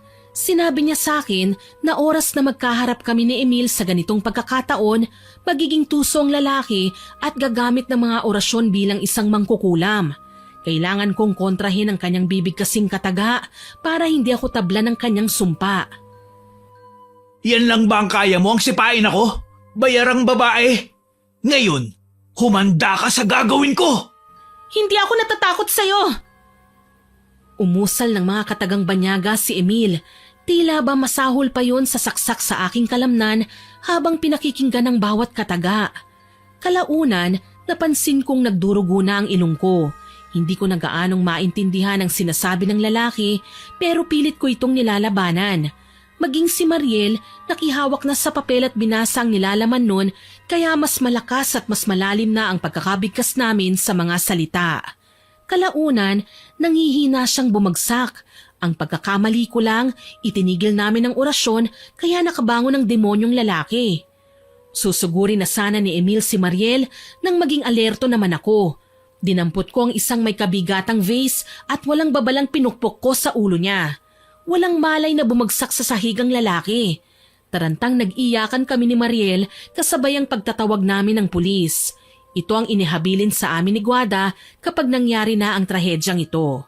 Dinampot si Emil ng mga alagad ng batas. Nalaman namin na hindi lang pala ako ang babaeng tinago niya sa loob ng bahay na yun, kundi marami pang iba. Sinubukan pa niyang magpaliwanag pero talagang hindi na siya pinakinggan ng otoridad. Makakalabas ako rito, Lena. Babalikan ko kayo. Mabubulo ka na sa bilangguan. Pagbabayaran mo ang lahat ng kasalanan mo. Pinatay niyo ang asawa ko. Hindi totoo yan. Mas pinili niyang tapusin na lang ang sarili niya. Ayaw na niyang makapiling ka. Pinatay mo ang nanay ko, Emil! Napakahayop mo! Nagwala si Emil nang ilabas ng mga pulis ang karamihan sa mga butong mula sa nauna niyang mga biktima. Ang mga ito ay mula sa taong minsan na ring bumugaw sa akin. Napag-alaman namin na matagal na palang may koneksyon sina Emil at Tio. Grabe pala ang sama ng ugali ni Emil at ng tiyuhin mo. Binugaw pala ni Manggari ang mga biktima at binigay kay Emil para gawing alay. Ang sakit isiping hindi naman pala normal na empleyado ni Emil ang nanay ko, kundi isa din sa mga bayarang babae na inalay niya para madagdagan ang buhay ni Ate Guada. Walang kasalanan ng nanay mo, Mariel. Biktima lang din siya ng pagkakataon, kagaya ng nangyari sa akin. Masakit mang isipin pero hindi na natin maibabalik pa ang dati. Heto na ang katotohanan na kailangan nating harapin. Pero ang pamilya ko, mga kapatid at tatay ko, paano ko ipapaliwanag sa kanila ang nangyari? Huwag kang mag-alala. Tutulungan kita. Sa ngayon, lilinisin natin ang paligid natin. Kailangan magdusa at magbayad ang mga taong nais manakit sa atin. Binalikan ko ang bahay ni Tio kasama ang mga pulis. Ang bala ko lang sana, ipakulong siya lalo na't matibay ang ebidensya laban sa kanya. May mga kapitbahay pala akong kahit nananahimik lang ay palihim kaming kinukunan ng litrato sa mga panahong ibinubugaw ako ni Tio sa mga lalaki. Nakatulong yon para umusad ang kaso. Kaya lang, nang dumating kami ron, wala na sa kondisyon para ikulong si Tio. Naghihingalo na siya. Napakalaki ng naging kasalanan ko sa iyo, pamangkin ko. Alam kong kahit ang mga kauri kong demonyo, hindi ako mapapatawad sa ginawa ko. Pero sana mapatawad mo ko. Nabulag ako sa pera sa kahalagahan ng pwede nitong maibigay sa akin. Hindi ko man lang naisip na ikaw, dugot laman ko, ibinugaw ko para sa pansarili kong kaligayahan. Huli na para magsisi kayo, Tio. Baka po nakakalimutan nyo. Sinira nyo ang buhay ko. Hindi ko man lang nakamit ang magandang kinabukasan na pwede sanang marating ko. Ginawa nyong impyerno ang buhay ko. Alam ko yun. Nabulag ako sa labis ng galit laban sa nanay mo. Siya na lang ang palaging paborito ng mga magulang ko. Siya ang mabait at mabuting anak. Habang ako ang masama. Mas lalo akong nagalit nang malaman kong lantaran na nila akong tinakwil. Hindi man lang nila ako binigyan ng pagkakataon na maging anak nila. Kaya nagtanim ako ng galit sa nanay mo. Hindi niyo po ako dapat na idinamay, Tio. Wala akong kasalanan sa kung anumang pinag-aawayan niyo ni nanay. Inosente ako. Tingin ko pa naman sa inyo, magiging kapalit ng tatay ko na gagabay sa akin. Pero ibang ginawa niyo eh. Ginawa niyo akong babaeng bayaran. Patawarin mo ko, Lena. Patawarin mo ko. Sana balang araw, mawala na din ang galit mo at mapatawad mo ko. Dahil sa mga narinig kong sinabi ni Tio, napaiyak na lang ako. Galit na galit ako sa kanya. Sa katunayan, nang makita ko siya ngayon na naghihingalo at wala nang pag-asa pang gumaling, parang gusto ko pang dagdagan ng pasakit na nararamdaman niya. Pero alam ko, Panginoon na lang ang bahalang magparusa sa kanya. Tawagin na akong masama ng lahat pero literal na hinayaan ko siyang mamatay, Miss Winnie. Hindi ko po itatanggi yun. Hinayaan ko siyang mamatay na lunod sa kanyang mga kasalanan. Binigyan naman namin ni Mariel ng maayos na libing si Guada bilang pasasalamat sa tulong na binigay niya sa amin. Naniniwala akong mabuti siyang tao. Kaya lang, nagawang imaniobra ni Emil ang kalusugan niya para kontrolin ang buhay niya. Grabe pala ang pinagdaanan ni Ate Guada sa kamay ni Emil. Kaya pala ayaw niyang mailipat sa lalaki ang kayamanan niya. Wala din pala siyang ibang tagapagmana. Nahihiya nga ako dahil pinagsabihan ko siya ng masasakit nung nabubuhay pa siya. Pero wala pala siyang ibang ginusto kundi ang makabawi sa atin sa naging kasalanan ng asawa niya. Huwag mo nang isipin yun, ate. Masaya na ngayon si Ate Guada sa kinaroroonan niya. Alam kong masaya niya tong pinapanood ngayon na ginagawa na ang tama. Sa bagay, tama ka naman, Mariel. At alam mo kung ano pang isa sa nakapagpapasaya sa akin? Sa panahong akala ko mag-isa lang ako, dumating ka at naging katuwang ko sa paglayo sa kapahamakan. Tinulungan mo akong maging matapang. Dati takot na takot ako kina Emil at Tio. Pero ngayon nagagawa ko ng titigan sila ng buong tapang at walang kinatatakutan. Oo nga pala, ate. Bago ko makalimutan, tumawag ang attorney ni Ate Guada. Kailangan nating magpunta sa presinto para marinig ang last will and testament niya. Kinakabahan ako, Mariel. Hindi kaya magwala si Emil kapag narinig niya ang isa sa pinakaimportanteng habilin ni Guada? Magwawala siya, panigurado. Pero ano magagawa niya? Hanggang dun na lang talaga siya. Para mas maging malinaw sa amin ang lahat, maaga pa lang nagtungo na kami sa presinto kung saan nakakulong si Emil. Tatawa-tawang pinagmasdan niya ako. May pagmamahal pa rin palang natitira sa akin si Guada. Biro mo pati ako, kasama sa pagbabasa ng last will and testament niya. Sa bagay, ako lang naman ang kaanak ni Guada eh. Habang kayo, mga sampid lang. Sa tingin mo ba matutuwa ka pa sa sasabihin ni attorney? Alam mo, Emil, kahit bigyan ka pa ng asawa mo ng mana, hindi ka pa rin makakawala sa kulungan. Baka nga habang buhay ka nang mabulok dito eh. Kasi gagawa kami ng paraan para manatili ka rito hanggat nabubuhay ka. Oras na makawala ako rito, talagang tatanggalan kita ng dila, babae ka. Hindi mo na magagawa yun. Patong-patong na ang kasong kakaharapin mo. Gigil na sinubukang magpumiglas ni Emil pero hindi niya magawa. Nakaposas kasi siya eh. Tahimik na kami nang dumating ang abogado ni Guada.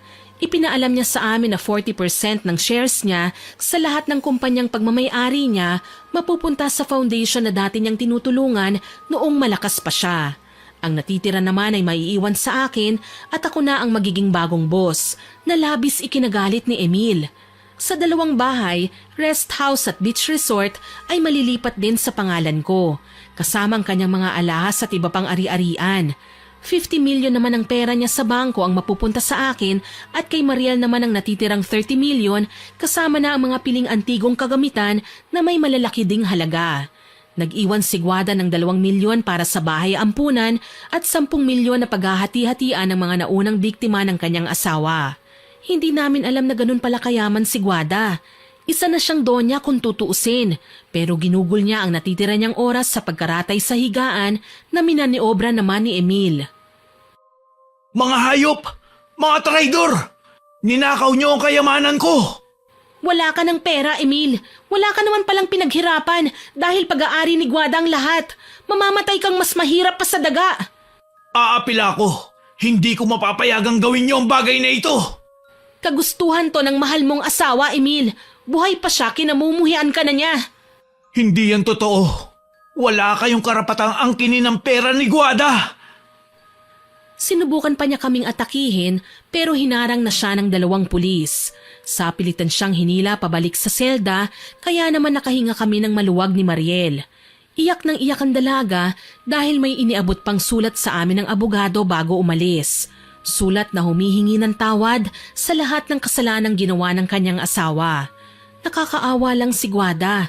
Isa nga rin siya sa naging biktima pero siya pa ang humingi ng tawad.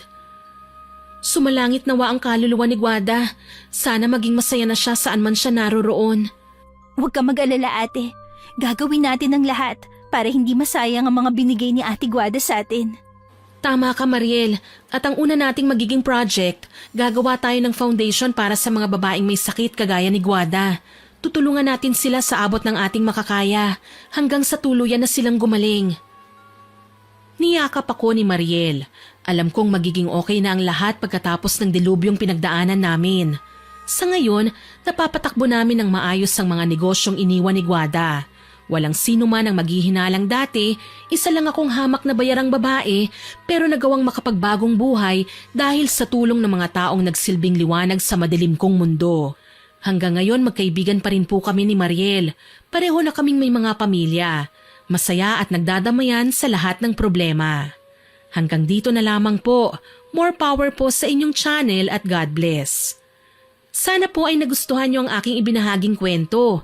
Pero bago ko po tapusin ito, hindi ito makukumpleto nang walang shoutout sa masusugid nating listeners. Shoutout po kay Darwin May Bulado, kay Jenmer Garcia, kay Ferdy Martin Fabi at sa Fabi family, sa Pialago at Agoncillo family from Quezon. Shoutout din po kay John Bam o Bono Bonoya, kay Rosa Hilado, kay Ma'am Elizabeth Maramot, kay Lavender Story at sa Anyo Nuevo family at sa Empleo family, especially po kay Mara at Pangay. Hello din po kay Lucy San Jose, kay Lisa Takada, kay Susan Manalo, kay Cheryl Coronacion at shoutout din po kay Jovi John at sa lahat ng OFW sa Hong Kong na nakikinig po sa atin. Happy listening po sa inyo dyan. Hello din po kay Mary Joy Dulnuan na nag-comment sa pakialamerang Biyenan upload. Ang sabi po niya, parehong mali ang asawa at biyenan. Nakialam pa ang kuya niya imbis na tumulong at payuhan ng kapatid at bayaw, nakialam pa. Ma-pride din si Ruby na walang desisyon sa buhay. Salamat po ma'am sa pagkukomento sa story natin na yan. Shoutout din po kay Mary Caraos, kay Myra Eliaso, kay Lorraine Meyaroa, kay Norvia Cabanyero, kay Jessa Joy Losada, kay Jomar Fernandez from Cebu. Hello din po kay Mila Oraya, kay Billy Arboleda, kay Jules Velasco, kay Desiree Francisco, sa Buate Samson family. Hello po sa inyo and happy listening po. Shoutout din po kay Carlo John Nomat, kay Joanna Ibanez, Lea Lumentigar, May Ann Infante, Jessa Moso, Nika Reyes, and Myla Calumpiano. Hello po sa inyo dyan sa Punta Santa Ana and happy listening po. Hello din po kay Rebelina Santiago, kay Angelica Gonzalez, kay Aiza Mendoza, kay Lynn Buro, kay Lynn Pecana, sa Noda at sa Baresa family. Shoutout din po kay Rowena Ausa at sa Train family. Hello din kay Maria Reg Picache, Rechi Elmido, kay Ami Cabilin, kay Lorna Bondok at sa Reyes at Cañete family. Salamat po sa inyong lahat na nag-comment at nakinig. Abangan niyo pa po sana ang mga susunod ko pang upload. Huwag niyo rin pong kalilimutan na mag-subscribe, like, share and comment sa mga upload natin. At para po mabilis niyong makita kung may bago tayong upload, huwag po ninyong kalimutang pindutin ang notification bell para updated po kayo lagi. Aasahan ko pa rin po ang inyong suporta ha. Muli, ako po si Miss Winnie na nagpapasalamat sa inyong pakikinig.